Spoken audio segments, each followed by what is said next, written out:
Olá, gente. Estou pronto para mais um podcast, o PGCast. E meu nome é Dr. Paulo Gustavo e eu tô com uma convidada aqui muito especial, que é daqui do Instituto. É minha sócia aqui, doutora Estela Nunes. Oi, Estelinha, seja bem-vinda. Ei, Paulo, obrigada. É uma alegria estar aqui hoje com vocês. O meu nome é Estela, eu sou pediatra com a visão funcional e integrativa. E nós estamos aqui hoje para poder falar com vocês um pouquinho nesse podcast sobre o que o Dr. Paulo quiser perguntar aí para nós. Prazer, Estela. Obrigado, tá? Pela Obrigada a sua você. presença. Gente, o que eu mais queria saber sobre a Estela é o que é a pediatria integrativa. Bom, a pediatria integrativa ela não foge, né, do fundamento da medicina integrativa, que é cuidar da criança, e vai além da criança, né? Porque a gente não consegue cuidar só da criança, a gente cuida da família, Sim. né? Diferente às vezes quando vem um adulto, vem o pai, vem o marido, a esposa, eu não consigo cuidar da criança sozinha. Engloba tudo. E principalmente na medicina integrativa, o que é muito diferente da medicina convencional, que eu trabalhei por anos, é a visão de que a criança chega e os pais reclamam, né? Geralmente vem porque está adoecendo muito, porque está com alguma coisa, porque quer fazer os exames de rotina, mas ela tem uma visão que não é tratar a doença. Eles vêm porque estão tendo muitas doenças de repetição, nessa época do ano, principalmente doenças respiratórias, mas a gente vai olhar a base de tudo isso. A medicina, a pediatria integrativa, assim como a medicina integrativa do adulto, a gente procura Ela é holística, né? É isso. Trata Ela é o ser como um holística, o todo. ser como um todo. E a gente vai procurando, assim, a causa do problema, né? Sim. Nós vamos entender por que aquela criança está adoecendo. E não apenas tratar hoje com um antibiótico e tchau e vai embora. A gente quer saber tudo. Eu preciso saber como que é a vida daquela criança, a rotina da mãe, do pai, do filho, se ele faz atividade física, como que é o sono, como que são os hábitos fisiológicos, como que aquela criança vai na escola, ela é atenta, desatenta, é agitada, como que a criança está emocionalmente, como que é principalmente a alimentação dessa criança, né, para saber assim, desde quando ela acorda. Eu sempre pergunto para os pais, me fala a rotina desde que seu filho levanta. Ele acorda que horas? E aí, o que ele faz? Ele vai para a frente da televisão, ele vai para uma tela, ele come. O que ele come? E aí, depois que ele come, o que você faz com ele? O que você deixa ele fazendo? Ele fica no celular? O que ele assiste? Então, assim, são detalhes que fazem muita diferença na medicina integrativa. Demais. Os detalhes, eles nos dão o diagnóstico de tudo que a criança vem sofrendo. O lado emocional. O lado emocional. Como que os pais tratam a criança dentro de casa, né? Exatamente. Ô Paulo, tem muita mãe e pai que chega falando que o filho é agressivo, o filho é ansioso. E aí, quando eu vou investigar e eu vou perguntar, eu pergunto, como é que você é? Você é ansiosa? Às vezes a mãe, durante a consulta, ela já pegou o celular 500 vezes para trabalhar, para responder alguma coisa. O pai, às vezes, não está nem participando da consulta.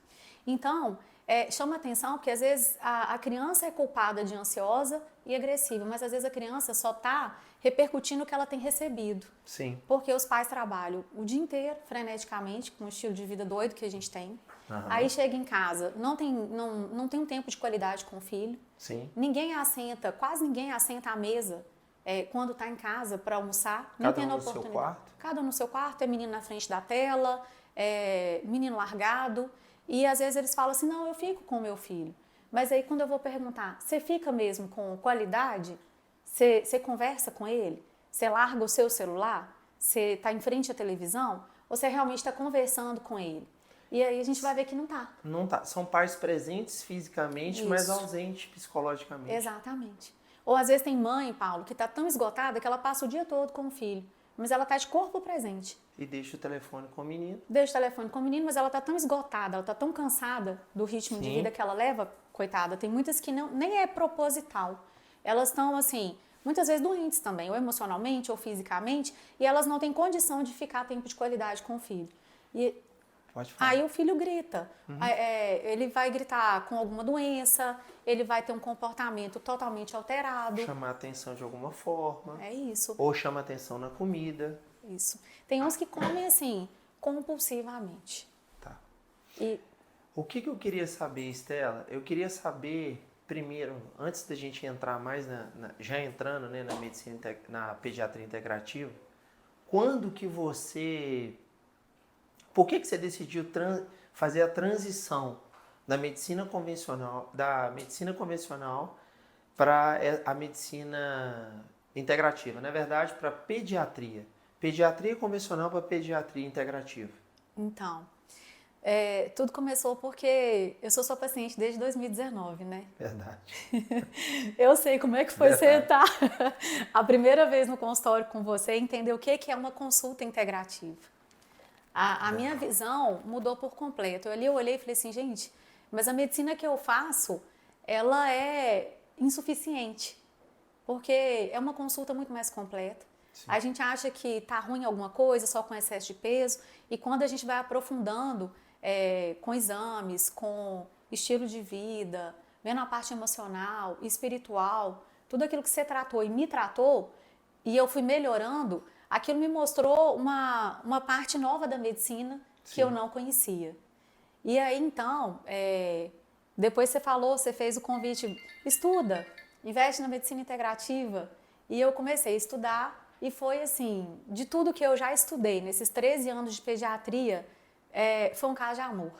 Porque tudo que eu estudo de integrativa, eu estudo com alegria, com prazer em estar aprendendo aquilo ali. Uhum. E tudo também acontece porque antes do nosso coração fazer planos, Deus faz planos para nós. Sim. E Deus tinha feito uma promessa de que Ele me daria uma coisa nova. E foi exatamente nesse período que veio o convite para eu estar aqui com vocês no Instituto Integrativo, após estar estudando essa medicina. E primeiro, assim, antes do meu coração fazer planos, já estava nos planos do Senhor que eu viesse, nos planos de Deus. Né? Porque Deus une esses propósitos. E então que eu vim com a extrema alegria e satisfação para poder atender a medicina integrativa, que é nova no Vale do Aço, porque não tem outros pediatras com visão funcional e integrativa. Não tem. Aqui no Vale do Aço não tem. Não existe aqui. Existe no Brasil, existem poucos, né? E a gente é até visto como louco, porque... Quando a gente começa a dizer que... Loucos, picaretas... Exatamente. Um tanto de coisa que eles falam, porque eles não fazem o que a gente faz dentro do consultório. Pois é.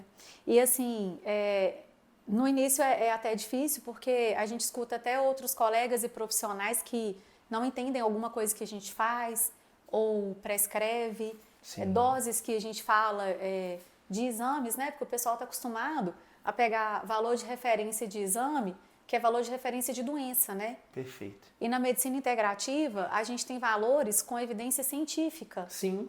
Até quero deixar isso claro aqui, porque são evidências científicas de tudo que a gente estuda na medicina tradicional, do JAMA, artigos científicos, né, internacionais, com embasamentos que até então, às vezes, a gente parece que nunca viu nem teve acesso. Muito legal você falar disso. Né? Então, assim, a seriedade é muito grande.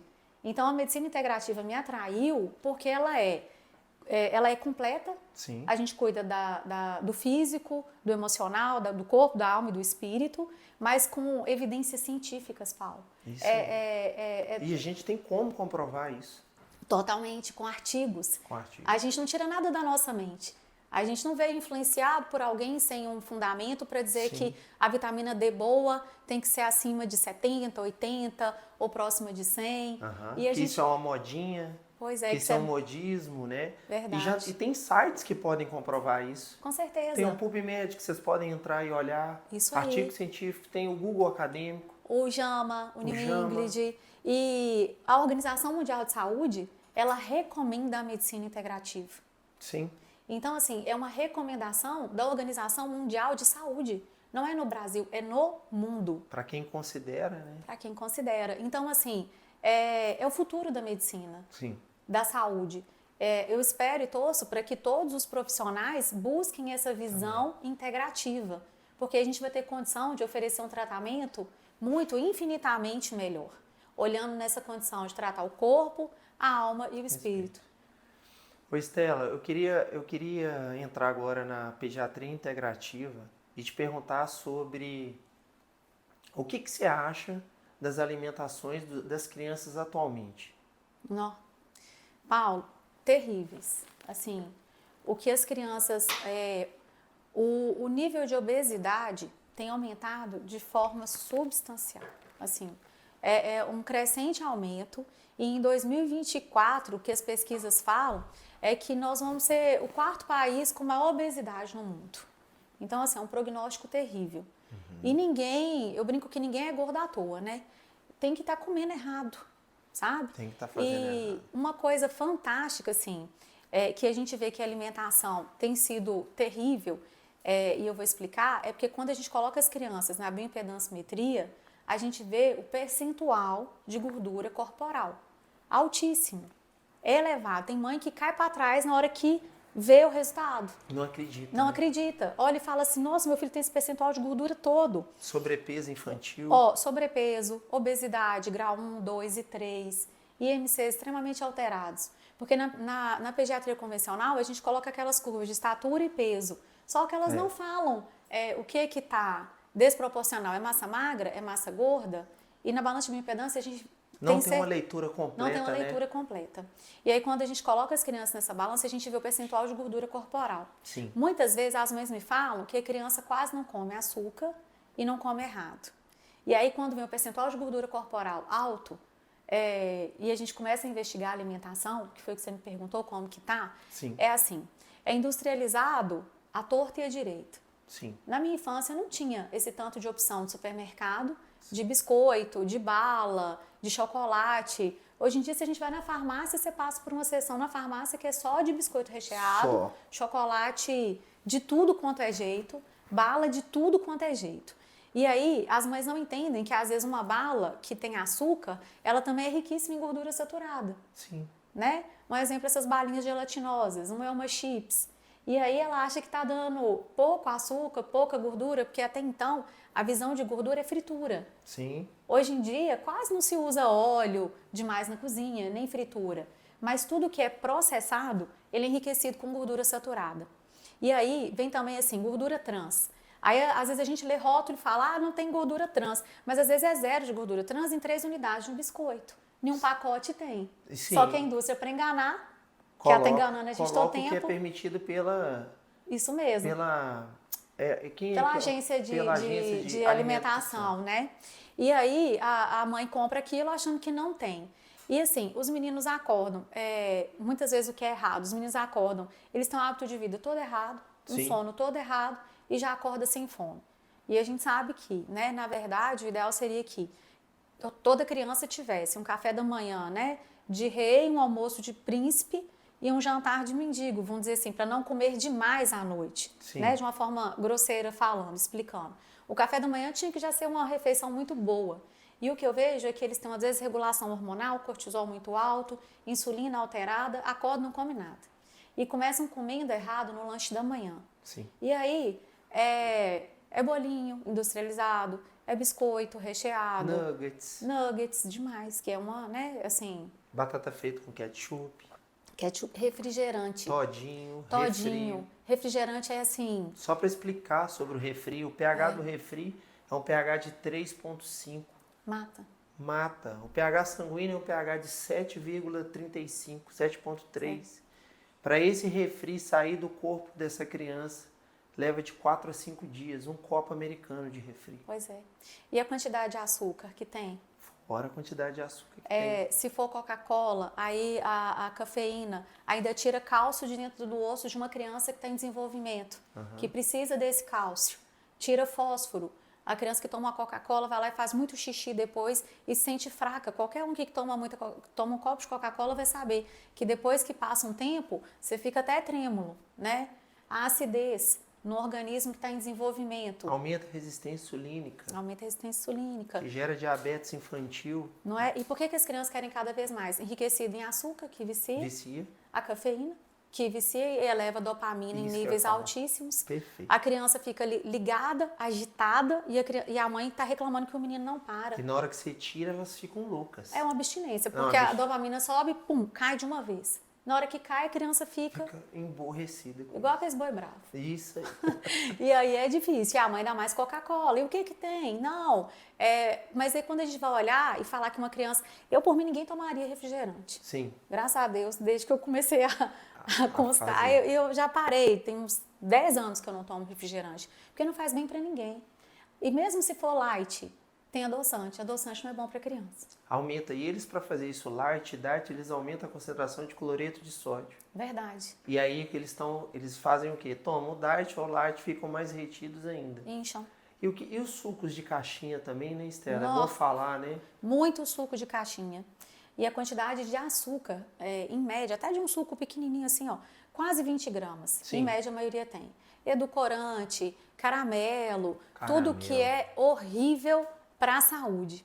E aí, Paulo, fora que isso vai engordando as crianças, essa alimentação vai em açúcar, que às vezes a mãe fica assim horrorizada. E o glutamato monossódico que tem nesses produtos industrializados viram vício, né? Vício. As crianças lembram daquilo, né? Verdade. Elas entram na seção do supermercado e já sabem onde que tá o biscoito recheado, onde Isso que tá mesmo. o nuggets, por conta do glutamato monossódico, que vira vício, E sabe- vira lembrança. Sabe por quê? Porque é o mesmo sabor. É um sabor viciante, igual você explicou. E aí a criança, inclusive, fica seletiva para outros alimentos. Por quê? Ela quer o que não vai ter variação de sabor. O glutamato de sódio, ele dá no alimento Sim. aquela mesma coisa toda vez que a criança come. Aí quando você pega uma banana hoje, que ela tá de um sabor, amanhã você comprou outra que tá de outro sabor, a criança já não aceita. Porque ela acostumou com o que tem o sabor fixo e que vicia. Então, além de fazer muito mal, ainda atrapalha com que a criança aceite outros grupos, alimentos. outros alimentos que sejam bons. Sim. Porque a gente sabe que a fruta, cada dia vai estar, um abacaxi pode estar mais docinho hoje, amanhã pode não estar tanto. Pode Desculpa. falar isso aí. Uma coisa do glutamato de sódio é que eu observo que as crianças que comem muitos alimentos com glutamato de sódio à noite, ele é altamente excitatório para o sistema nervoso central. Atrapalha o sono. As Então crian- aumenta o cortisol, aumenta a insulina. Aumenta a insulina. E as crianças custam para dormir. Isso aí. Aí ficam lá querendo tela, ficam agitadas e as mães não entendem, porque elas falam, ai, eu tento colocar ele para dormir, mas eu não consigo, eu Sim. fico cansada. Mas quando a gente vai ver, a última alimentação do dia, ela é rica em alimentos processados, ela é de alimentos processados, rica em açúcar, que também é um alimento excitatório do sistema nervoso cerebral. Sim. E isso significa o quê? Que a criança vai ficar agitada numa hora que para ela começar a acalmar. Qual que é o índice de crianças que você tem pego no consultório com obesidade e sobrepeso? É muito o número? E já vou emendar uma pergunta na outra. E de onde que você acha que isso está vindo? Está vindo dos pais que têm uma má alimentação? Os pais estão passando isso para os filhos? De uma má alimentação? Porque é muito difícil você ver um pai e uma mãe que não é saudável, né, com um filho saudável. Pode existir, mas isso é raro. Porque ele passa o que ele tem dentro de casa, né? Verdade. Pacientes com sobrepeso, obesidade, eu acho que eles englobam hoje, acredito que mais de 80% dos meus atendimentos. Porque até as crianças que a gente acha que são magras, elas entram naquela falsa magreza. Porque Sim. quando a gente vai fazer a bioimpedância, elas têm uma sarcopenia com a massa magra muito baixa Sim. e um percentual de gordura alto, mesmo estando com peso ideal. Mesmo isso aí. Então, assim, mesmo as que têm o peso ideal, elas não estão com percentual de gordura baixo. A maioria não está. E aí, o que eu observo, Paulo, e assim, a primeira coisa que eu pergunto para os pais, vocês são saudáveis? Vocês comem bem? Por quê? A maioria come mal. A maioria não come verdura, não come uma fruta. Eu pego muita criança que fala para mim assim, quando eu vou conversar durante a consulta, você tá comendo banana? Não, minha mãe nunca compra. Às vezes é claro que a mãe pode comprar ou não, mas assim, eles falam pra mim, mas você não come, mãe, meu pai não come. Isso, entrega. Entrega, na hora. Então, o que acontece? O exemplo arrasta. E mesmo quando a gente come, Já é difícil convencer um Sim. filho em determinadas idades de que ele tem que comer. Sim. Agora, não adianta eu não ser saudável e querer que o meu filho seja saudável. Porque eu não fui, agora eu quero que ele seja, mas eu não dou exemplo. Exatamente. Mesma coisa de você treinar e você não treinar e querer colocar seu filho na natação, Pra ser obrigar ele a atleta. fazer natação. Ele não vai ser. Ou qualquer tipo de esporte. Exatamente. E aí, tem mãe que fala pra mim assim, uma que a gente observa que os pais também andam no nível de obesidade. Sim. Né? Quando chega, a gente já olha e já sabe. E aí a gente já pensa, a despensa da casa é rica em alimentos que são ricos Ultraprocessados. em processados. Então a gente já vê isso Sim. de cara.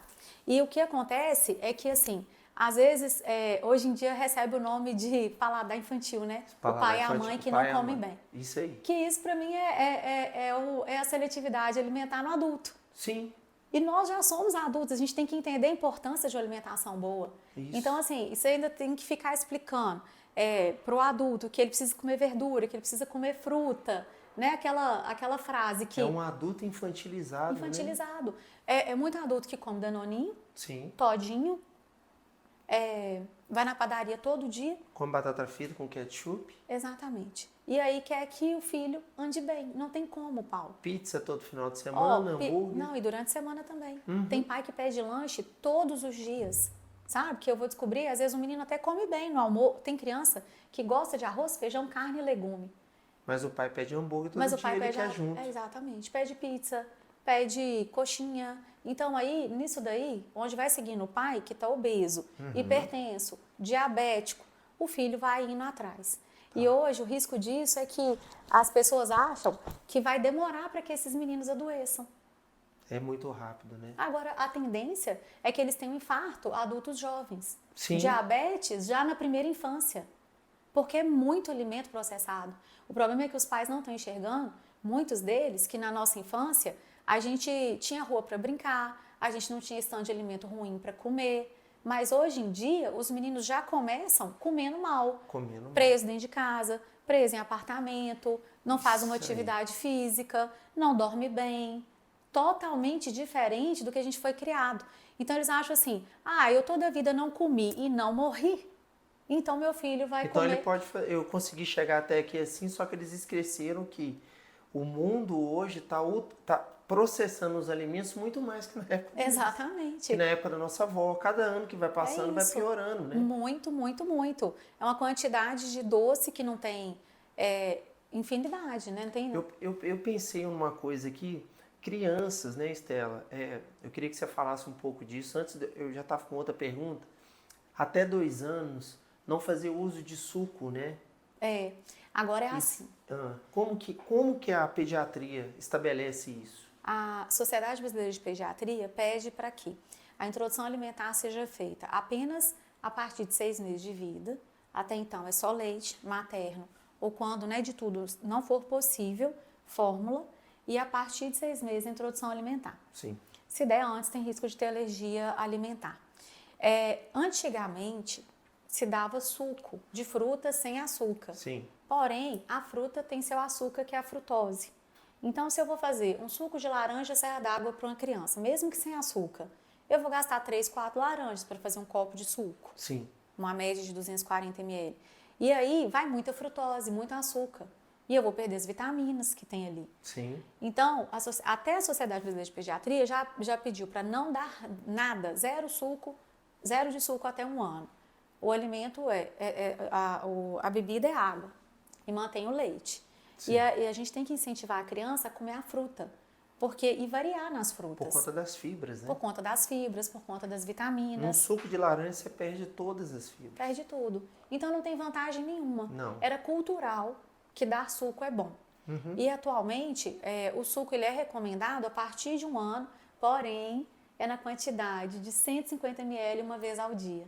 É muito pouco. Muito pouco. Então é a fruta natural, ainda sem açúcar, porque a recomendação é que a criança tenha uma ingesta de 0 açúcar da gestação até os 2 anos de vida.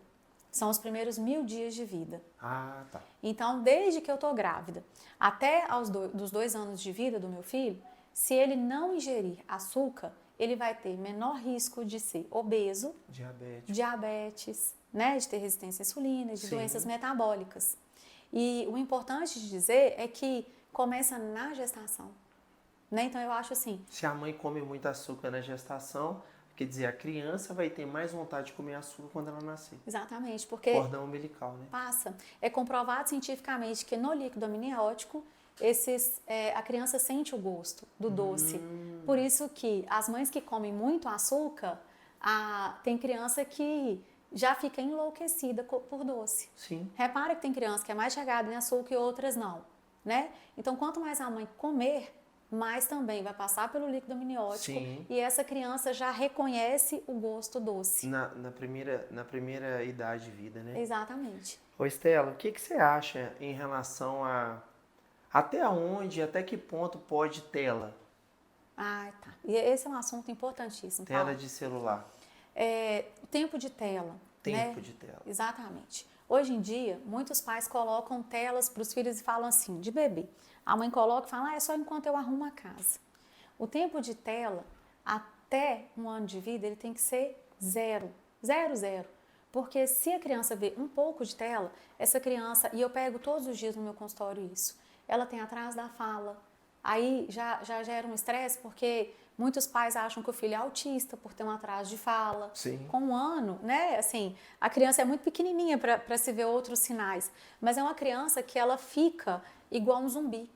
Ela não interage, ela não tem muito contato de olho com olho. E comprovadamente, a tela vai no lobo da fala e atrasa a fala. Sim. E muitas mães acham assim, não, mas eu tô lá colocando as musiquinhas que ensinam, cores, que ensinam as coisas, mas aquilo até 1 ano não ensina nada. Então, até 1 ano é 0 até os 2 anos, o ideal é que seja 0 de tela. Sim. Depois, dos 2 aos 5 anos, o máximo que se pode dar de tela por dia para uma criança, incluindo televisão, celular, é 1 hora. E acima, assim, dos 5 anos, pode-se dar 2 horas de tela por dia. Mas o ideal, Paulo, é que não se dê. Que você fique com a criança, estimule a leitura, porque além da tela, não é só a tela, depende do que a criança está assistindo. Também. Eu pego tanta criança que sabe o que é deixar o menino na tela? A mãe deixa por um falso sossego. É igual deixar seu filho na rua sem vigiar. Hoje em dia entra tanta coisa em YouTube que a mãe não está nem vendo o que o filho está assistindo. E aí, o menino está perturbado, agressivo. Quando a gente vai ver, ele está em jogos violentos. Tem alguns joguinhos que as mães acham que não tem problema. E é até importante falar e alertar. Tem salas de bate-papo que entram pedófilos. Sim. Falando que eles são atrás meninas, de criança tem pedófilo. Atrás de criança, o tempo inteiro. E isso é uma realidade que nenhuma mãe que teve um filho abusado vai ficar contando para todo mundo, porque é extremamente traumático. Sim. Mas isso é uma coisa, assim, que acontece muito no dia a dia. Fora então, que o tempo de tela, ele aumenta o nível de dopamina. Aumenta. Quando você tira a tela da criança, ela surta. Verdade. Ela fica louca, né? E assim, eu vou até confessar, na época da pandemia, a minha filha ficou muito tempo em tela.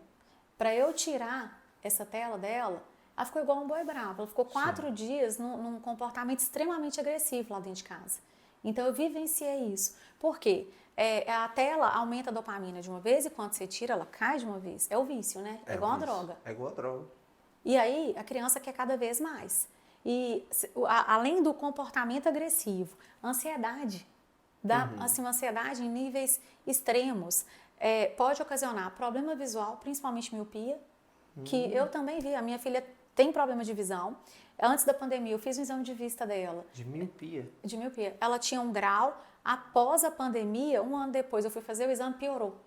Nossa. De forma substancial. Sim. Então, assim, eu vivenciei 2 coisas que a ciência fala, que a gente ensina, e eu vi na prática.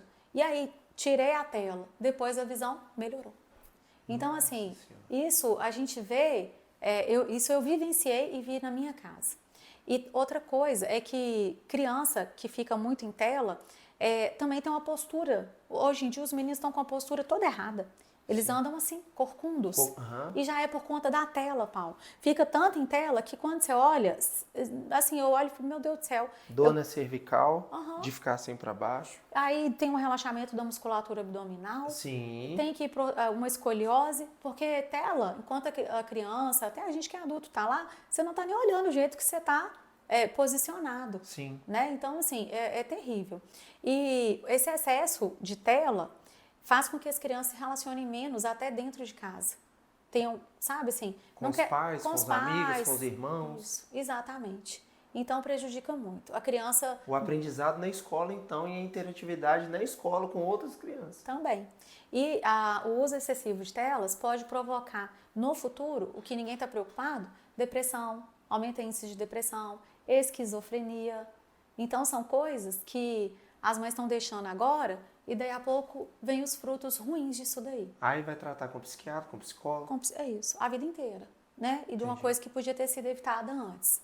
Então, assim, o ideal é que a criança... Por isso que o que a gente recomenda é leitura. Uhum. A leitura vai estabelecer habilidades de comunicação, de aprendizado para a criança. Ler a Bíblia. Eu sempre falo com os pais, o que eu vou fazer à noite? Porque os meninos, o horário que eu vejo que eles mais ficam na tela é o final do dia.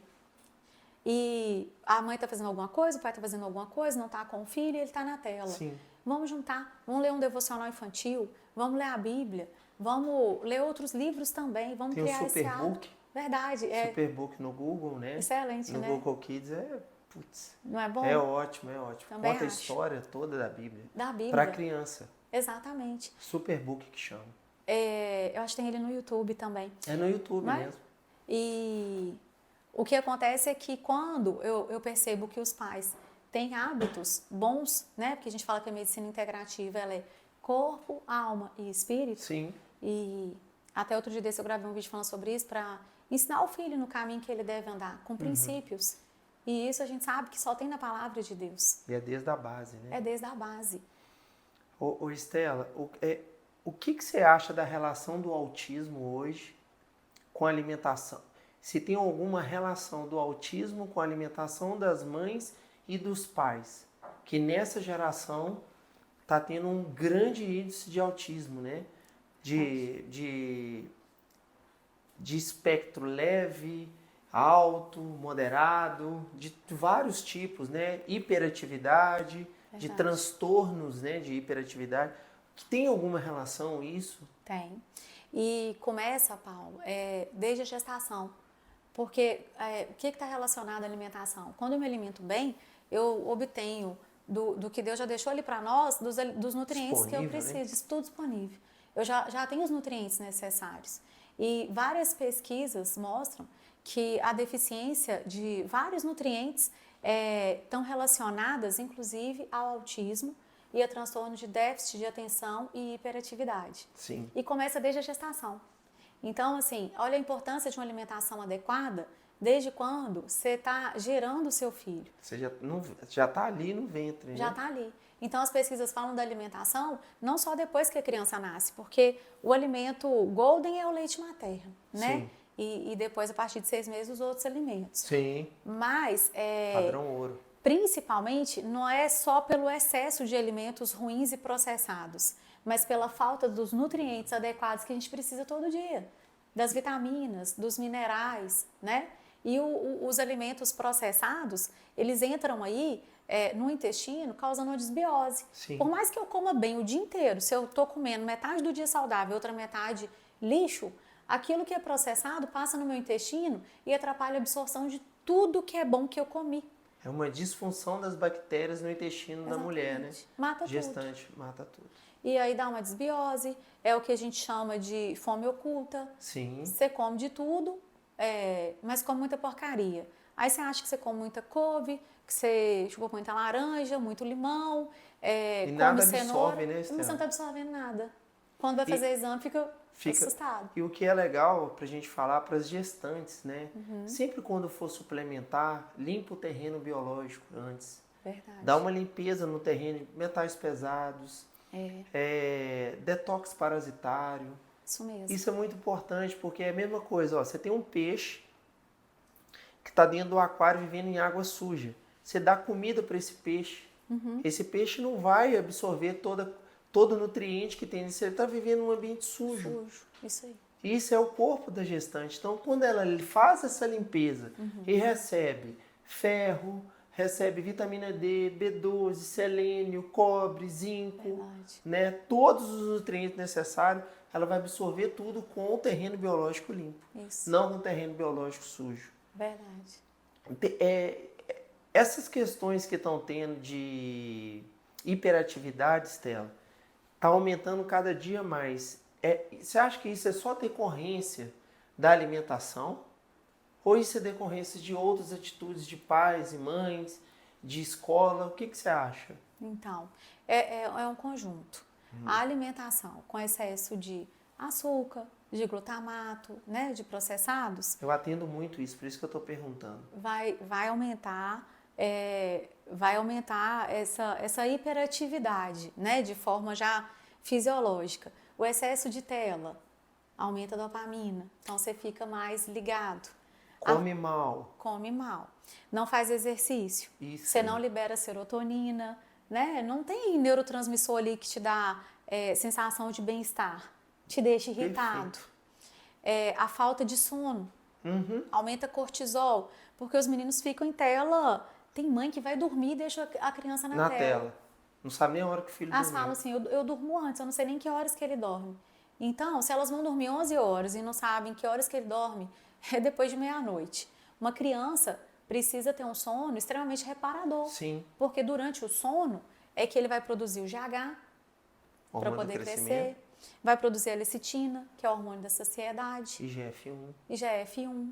É o horário que a criança tem que entrar no sono REM, que elas falam assim, mas ela dorme de meia-noite até meio-dia. Não adianta. Você já perdeu o prazo do seu organismo liberar aqueles hormônios, tudo que é necessário para que você tenha um equilíbrio do seu Perfeito. organismo. Sim. Então, se não dormir, o ideal é que a criança durma cedo, 8 horas, mas no máximo até as 10. Sim. Se dormir até as 10, porque eu sei que tem pai que chega mais tarde, que o filho vai ver o pai quando chega à noite, né? Sim. E a gente não tira, mas também assim, tem outras formas de trocar. Tem pai que trabalha de 0 hora, ele pode acordar mais cedo para ver o filho, ao invés de deixar o filho esperando ele chegar até meia-noite. Verdade. Né? Tudo é um ajuste, é um acordo. Então, é preciso associar tudo, Paulo. E também, a criança às vezes é agitada porque o pai e a mãe são muito agitados. Sim. O ambiente em casa é muito conturbado. A desorganização Dos pais, né? dos pais. As brigas dentro do lar. Muita. A confusão na família não deixa os filhos serem tranquilos. Eles não dão segurança para os filhos. Não tem. Eles chegam dentro do consultório inseguros já. É isso mesmo. Porque os pais transmitem essa insegurança. Se ele não tem segurança onde que é a base deles, né? Como é que vai arrumar segurança? Como que vai aqui fora? Por isso que tira nota ruim, está aumentando o número de professores particulares, Monitores. monitores dentro de sala de aula. E assim, parece que está na moda, né? Ter transtorno de déficit de atenção, Sim, hiperatividade. sim. Que assim, eu fico triste, porque tem Principalmente gente, nas escolas públicas. tem gente que acha assim, que é normal. O que é errado já está ficando normal. Em vez das pessoas quererem entender o que está errado no meu dia a dia para eu mudar e melhorar, Sim. já está normal tacar Ritalina, Venvance, ir para o psicólogo e ter Desde monitor cedo. na escola. Isso aí. Sabe? Isso tá ok. Tá virando comum. É o novo normal, né? Isso. Aonde que entra a atividade física para as crianças? Em qual idade? Se existe, né? Qual idade que você indicaria? Atividade física para determinadas crianças ou cada uma tem que ver a sua individualidade? Olha, Paulo, as crianças já podem começar a fazer natação a partir de 6 meses de vida. Sim. Então, assim, meu filho tem 6 meses, qual atividade física que eu posso colocá-lo? Natação. É ótimo. É um exercício completo, ajuda no desenvolvimento. A atividade física ela é extremamente importante, porque a gente vê adultos que não têm uma coordenação motora, porque não fizeram atividade física. Ganha massa magra com atividade física. Sim. Libera neurotransmissores que são antidepressivos e anti-ansiolíticos para todo mundo, inclusive para as crianças. Serotonina. Então, quanto mais cedo puder iniciar a atividade física, porque ela é um dos pilares da saúde, melhor. E pelo menos a natação já pode começar a partir de 6 meses de vida. E a partir de 1 ano, tem criança que vai para um balé, os meninos, a partir de 5 anos, vão para o futebol, pode se adequando de acordo com a necessidade e individualidade. De cada um. De cada um. E o gosto de cada criança, né, Estela? E até da família, Sim. né? Assim, às Tem vezes... pai que joga bola, o menino quer jogar bola. Isso. Tem pai que faz vôlei, o menino quer jogar vôlei. É isso aí. E a medicina integrativa, o bom dela é a individualidade, né? Porque não é uma coisa só para todo mundo. É o que dá certo, é o que a criança gosta, é o que o pai ou a mãe já fazem e o que pode ser possível levar. Porque às vezes a mãe quer levar na natação, mas eu tenho crianças de outras cidades pequenas que não tem uma piscina naquela cidade para poder fazer natação. Então não adianta eu falar, olha, o seu filho tem asma, tem que nadar para ajudar a melhorar se lá não tem piscina. Né? Então, muitas vezes, a atividade física, eu já falei, vai ser ir para a pracinha com ele tem 2 anos. Todos os dias você vai lá e vai deixar ele brincar até ele cansar. Sim. Interagir com outras crianças e desce no escorregador. E ela não precisa necessariamente ser só a natação.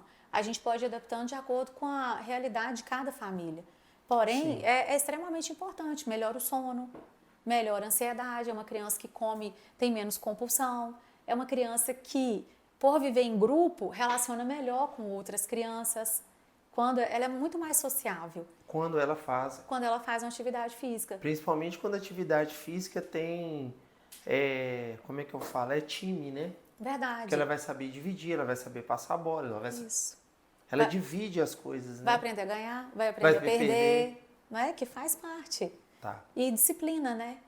Porque menino tem que ter limite. Tem que ter. Uma das coisas, assim, que eu vejo todos os dias é a falta de limite, que aí a gente vê. É a falta de limite para comer um hambúrguer, para comer uma pizza, porque não é que uma criança nunca vai comer. Sim. Né? Assim, pode ir num aniversário e fazer comer, isso. Né? Mas assim, é a falta de limite, é a falta de equilíbrio, porque os pais não dão limite. E a atividade física é uma das coisas que vai ensinando isso daí para a criança desde cedo. E o que a gente tem que deixar claro é que os pais, eles têm que mudar a rotina deles. É isso aí. Se eles não mudar a rotina de alimentação, se eles não tiverem mudança na rotina de esporte, atividade física, sair do sedentarismo para mostrar para o filho, né, que exatamente. Isso é importante, olha como é que eu tô assim porque eu não fiz isso na sua idade. Só que eles também não fazem, eles não arrastam, né? É isso aí. Se eles não arrastam, eles não têm como ajudar os filhos, né? Não são exemplo, né? Não, Paulo? aí os filhos chegam no consultório seu, como eu atendia antes, chegavam extremamente nervosos. Não é? E aí a gente falava que vai tirar o todinho, a gente falava que ia tirar o nuggets, a gente falava que ia tirar um tanto de coisa. Os meninos surtavam. Deita no consultório e chora. E chora. Na nossa frente. Então isso aí que tem que ser falado. Eu acho que os pais têm que mudar de atitude para que a gente consiga, né, cumprir na vida dos filhos o que tem que ser feito. É isso mesmo. Eu não consigo tratar. Quando você me perguntou o que é a medicina integrativa, eu falei, a gente não trata só do filho, a gente trata da família. Sim. E entra aí. Porque se os pais ainda não são saudáveis, ainda não entenderam que a gente tem que voltar para as nossas origens, né, Paulo? Porque a medicina integrativa é voltar para a origem. É comer comida, é fazer exercício, é dormir bem, é fazer coisas que são saudáveis. Não tem nenhuma picaretagem dentro disso. Não é tem. Fazer o que, né, os homens que vieram antes da gente faziam e viviam com vida longa, né? Porque as nossas avós, né? Isso aí. Nossos avós, por isso que antigamente eles viviam até 90, 92 anos, 100 anos. Hoje está morrendo, hoje as pessoas estão morrendo com 58, 62. Verdade. Eu perdi uma mãe com 64 anos. Né? Então, quer dizer, negligenciando a saúde.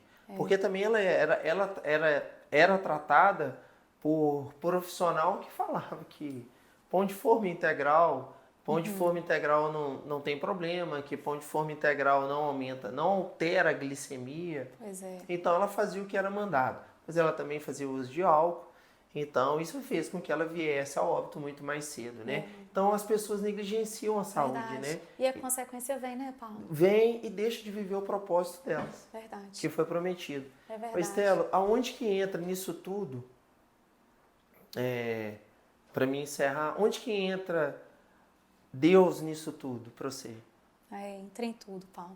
Boa. Entra em tudo, assim, do início ao fim, do acordar, do nosso dia ao deitar, tudo tem que ser debaixo das mãos de Deus. Sim. Nós temos que entender que, eu vou falar por mim, sem Deus eu não estaria nem vivo, não estaria nem aqui. E o Espírito Santo de Deus que anda com a gente, é Ele que, você sabe disso, fala com a gente, ilumina a gente o tempo inteiro, Guia. dá as condutas, né? Guia a gente em tudo que a gente deve fazer, andar, em tudo que a gente anda. Se a gente não tiver princípios, né? Tudo vem dele, é por ele e para ele. Até o nosso trabalho, assim, até o nosso trabalho não, inclusive o nosso trabalho, é para servir a Deus. Sim. Tudo que a gente faz tem que ser agradável. É claro que nós somos pecadores, mas é o amor de Deus que nos move, é o amor de Deus que transforma, porque você vê que se a gente chega aqui hoje para atender alguém, primeiro que a gente já é amado, porque nós somos filhos. Sim. E eu acho que a nossa maior missão nisso tudo, de ensinar alimentação, sono e ensinar o espiritual para essas pessoas, é porque sem o amor de Deus nada é possível. Sim. Né? Então, tem um propósito. Tudo tem um propósito. E muitas vezes, o que eu vejo, e você também deve ver no seu consultório, é que as pessoas sem Deus, elas andam batendo a cabeça de um lado para o outro, errando, tristes, depressivas, sabe? Sem encontrar o caminho. 95% das pessoas são assim. Exatamente. São vazias. Vazias. Em busca de um excesso de trabalho, de dinheiro, de status. E aquilo nunca vai te preencher. Não. Sabe? Porque na hora que eles chegam lá em cima, é o que eu atendo. Gente com muito dinheiro, sem nada por dentro. Exatamente. Vazio, sem família às vezes, sem filhos. Sem valores. E você sem filho, você não é nada, porque o filho é o fruto do amor de Deus. Não é? A maior alegria que a gente tem quando chega em casa é receber um abraço de um filho. Sim. Né? Eles são a nossa herança. Então, assim, não adianta, sem Deus na nossa vida, a gente não entende nem porque que a gente levanta. Sim. Porque a vida não é fácil para ninguém. Não é fácil para nós, não é fácil para eles. E se a gente não entender que a gente tem um propósito nessa terra, se a gente achar que a vida acaba aqui, que a gente não tem uma vida eterna, fica tudo muito vazio. Sim. A gente não vai andar com alegria. Nós nunca vamos ter paz. Então, assim, nenhum tratamento que a gente propuser vai ser completo. Sim. Você não vai ter paz para você dormir. Pode estar o pau quebrando na sua vida, tudo ruim, mas Deus nos dá a paz que excede todo entendimento. Amém. Então, é assim que a gente consegue vencer o dia a dia, porque todo mundo tem preocupações. Né? Do mais pobre ao mais rico, da família mais unida à mais desunida. Se a gente não tiver Deus, não vai adiantar nada. Nada. E a principal, assim, o livro principal que tem pra gente poder ler, e por isso que eu te falei, vamos ler a Bíblia com os meninos. É a Bíblia, tá tudo ali. Tudo que a gente precisa para ser feliz. Toda governança, toda dominância nossa sobre a terra tá na Bíblia. Tá ali. Tudo que você precisa tá ali, né? Não tem outro livro. Verdade. Não tem outro best-seller. É ele. Exatamente. Se lê, você domina. Por isso que ele é proibido em vários países. Não é? Porque eles têm medo das pessoas lerem e dominarem, né? Verdade. Sobre tudo. E a minha vida é outra, quando eu entendi, foi outra, Sim. Depois que eu entendi isso. Então, assim, não tem como a gente receber tudo de Deus e não ensinar isso para as outras pessoas. E não passar. E não passar. É o chamado transbordo, né? É isso. É a gente transbordar na vida do outro. Exatamente, porque senão você vai acordar com um problema, eu vou acordar com um problema e nós vamos atender as pessoas mal-humoradas. Mas por que a gente não é assim? Sim. Porque a gente tem um Deus que cuida de tudo enquanto a gente está aqui. A gente tem que nutrir, né, Estela? É isso mesmo. Cada dia mais nutrir, né? Nutrir o espírito, nutrir a mente. Isso porque mesmo. a mente, a gente é os desejos da gente, né? Verdade. Esses desejos, a gente tem que deixar eles abaixo do espírito. Porque senão os desejos tomam conta, né? Verdade. E na parte espiritual, Paulo, uma coisa que eu vivo todos os dias, pai e mãe, eles são autoridades sobre a vida dos filhos. Sim. E eu vejo pais falando pro filho, você não vai conseguir, você é assim, fala, o menino é danado, esse menino é atentado. E palavras lançadas têm poder. Sim, são flechas. Né? São flechas. E quando você fala para uma criança, meu filho, você é amado, você é esperado, você é desejado, você é preciosa, você é linda, eu te amo. você é forte, você é corajosa, a vida da criança vira outra. Potencializa a criança muito mais. Potencializa a criança na escola. Exatamente. Você potencializa a criança no aprendizado. Um pai que senta ao lado da criança para ensinar dever para a criança. Pois é. A criança já não pega recuperação, a criança já estuda mais. Verdade. Eu falei isso no podcast até com o pastor. Eu falei sobre isso, né? Que a neurociência está explicando sobre isso.